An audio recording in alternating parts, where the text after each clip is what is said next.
Opa, beleza? Aqui é o João do Megamed e hoje vamos falar sobre diabetes gestacional.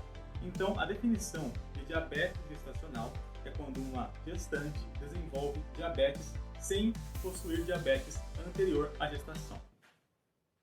Quais seriam os seus fatores de risco? Então, uma gestante com obesidade tem um maior fator de risco para desenvolver uma diabetes gestacional. Segundo seria a hipertensão e terceiro seria a macrosomia em gestação anterior, ou seja, um feto que nasceu com mais de 4 quilos em uma gestação anterior poderia predispor a esta gestante em uma futura gestação desenvolver o diabetes gestacional. E qual seria a fisiopatologia dessa doença? A fisiopatologia é a seguinte: normalmente o feto, o embrião, ele necessita de uma grande quantidade de glicemia, uma grande quantidade de açúcar, de energia para ele conseguir se desenvolver. E por isso a placenta produz um hormônio lactogênio placentário. Este hormônio ele aumenta a resistência periférica à insulina. E quando a resistência periférica à insulina aumenta no organismo, a nossa glicemia ela aumenta. Porém, em gestantes que não desenvolvem diabetes gestacional, a produção de insulina dessa gestante aumenta também. O problema da questão é quando uma gestante não tem a capacidade de manter a produção de insulina para compensar essa resistência periférica à insulina. Então, se a gestante não consegue aumentar a sua produção insulínica, ela acaba desenvolvendo o diabetes gestacional. E quais seriam as consequências desse diabetes? As principais consequências são as malformações e o abortamento. Dentro das malformações, temos que as mais comuns são as cardiopatias. Porém, a síndrome da regressão caudal é a síndrome mais característica da diabetes na gestação. E quanto ao diagnóstico? O diagnóstico temos o seguinte: se a gestante foi lá, fez o teste de glicemia em jejum e deu menor que 92, quer dizer que ela não tem o diabetes gestacional. Isso no início da gestação. Porém, se ela tiver a glicemia de jejum entre 92 e 125, ela tem o diabetes gestacional.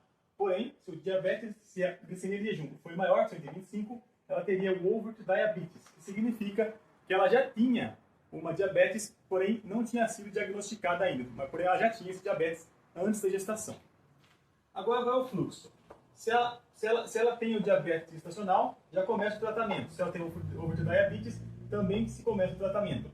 Porém, se a gestante ela tiver uma glicemia menor que 92, ela está sendo considerada como normal. Mas ela tem que realizar, entre 24 e 28 semanas de gestação, um exame que se chama o teste de tolerância à glicose com 75 gramas de glicose.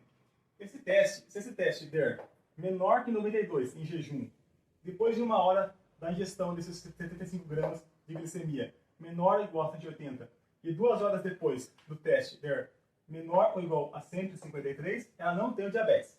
Porém, se ela falhar em qualquer uma dessas etapas, ela é diagnosticada com diabetes gestacional.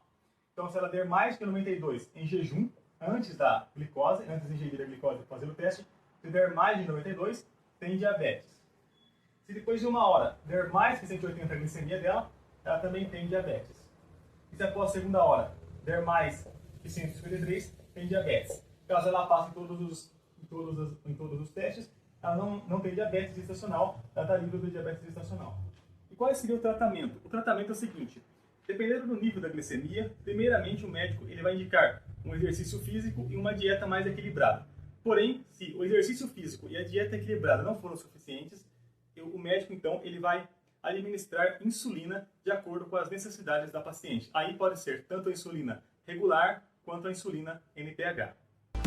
Opa, passando aqui rapidinho para dizer que se você está curtindo este vídeo e gosta de assuntos da área da medicina e saúde em geral, não se esqueça de dar uma olhada nos nossos outros vídeos das mais variadas áreas da medicina. E também se inscreva no nosso canal para acompanhar as nossas novidades. Valeu e até mais. Bom, então antes de finalizar o vídeo, eu gostaria de colocar uma questão aqui para que a gente consiga fixar melhor os conceitos sobre diabetes gestacional. Então a questão diz o seguinte: o diabetes mellitus gestacional, DMG, é caracterizado pela intolerância à glicose de gravidade variável e que é diagnosticada pela primeira vez durante o período gestacional, podendo ou não persistir após o parto. Assinar a alternativa incorreta em relação a esta patologia. Alternativa A. Entre a 20ª e a 24ª semana gestacional, deve ser realizado o teste oral de tolerância à glicose, TOTG, em todas as gestantes não diabéticas. Alternativa B. Em curto prazo, o DMG está associado com a hiperinsulinemia fetal, macrosomia e hipoglicemia neonatal. Questão C.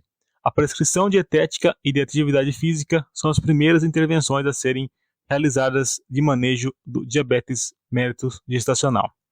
Alternativa D. Iniciar a gestação acima do peso, apresentar ganho excessivo ponderal durante a gestação e possuir algum grau de resistência à insulina expõe a mulher a maior risco de diabetes mellitus gestacional.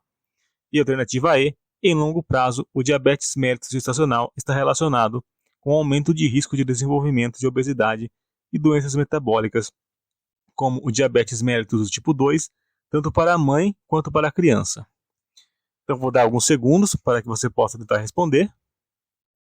Pode pausar o vídeo, em seguida eu vou dar a alternativa correta. Então, agora passando para a alternativa, vamos analisá-las. A primeira questão, ela diz que entre a 20ª e a 24ª semana, na alternativa A, temos que todas as gestantes não diabéticas deveriam fazer o teste oral de tolerância à glicose. Essa alternativa A, ela está quase inteiramente correta, porém a data não é a data correta. A data correta seria entre a 24ª e a 28ª semana. Então a alternativa que deve ser assinalada nesta questão é a alternativa A, pois está incorreta, não sendo entre a 20ª e a 24ª semana, e sim entre a 24ª e a 28ª semana que a gestante deve realizar o teste oral de tolerância à glicose. Agora vamos analisar as próximas alternativas para ver por que elas estão corretas. A letra B, ela diz que em curto prazo, esta diabetes mellitus gestacional está associada com uma hiperinsulinemia fetal, macrosomia e hipoglicemia neonatal. Está correto, pois quando você tem maior glicose disponível para o feto começa a produzir mais insulina. Logo, você tem uma hiperinsulinemia. E como a insulina ela é um hormônio anabólico de construção, o feto tende a ficar maior do que o normal, do que o esperado. E em seguida temos a hipoglicemia neonatal. Isso acontece quando ao nascimento, o neonato, você tem o clampeamento do cordão umbilical. E quando se clampeia esse cordão umbilical, aquela fonte de glicemia, aquela fonte de glicose que estava vindo da mãe de açúcar, é cortada. Logo, o feto ele tem muita insulina e pouca glicose, pouco carboidrato circulando. E então, ele tem uma hipoglicemia pelo excesso de insulina que ele está produzindo e falta de soluto, falta de glicose no seu sangue. A letra C diz que a prescrição dietética e de atividade física são as primeiras alternativas a serem realizadas no manejo da diabetes gestacional. E sim, está correto. Inicialmente, as primeiras medidas tomadas são medidas de dieta e de atividade física para a gestante. A alternativa D agora diz que, ao início da gestação, acima do peso, apresentar ganho excessivo ponderal durante a gestação e possuir algum grau de resistência à insulina expõe a mulher a maior risco de diabetes mellitus gestacional. Está correto também, pois, entre os fatores de risco, a obesidade se configura como um dos principais. Então, a gestante ter um IMC perto de 30, acima de 30, elas têm maior risco de desenvolver um diabetes mellitus durante a gestação. E finalmente, a alternativa E, ela diz que em longo prazo o diabetes mellitus gestacional está relacionado ao aumento do risco de desenvolvimento de obesidade e doenças metabólicas, como o diabetes mellitus do tipo 2, tanto para a mãe quanto para a criança. Esse ambiente interno do organismo materno e do organismo do feto, de hiperinsulinemia e de muita glicose, pode levar à desregulação da produção de insulina pelo pâncreas. Então o pâncreas ele acaba não produzindo insulina de forma satisfatória. Isso pode ocorrer tanto na mãe quanto no feto. Então a alternativa correta seria a alternativa A.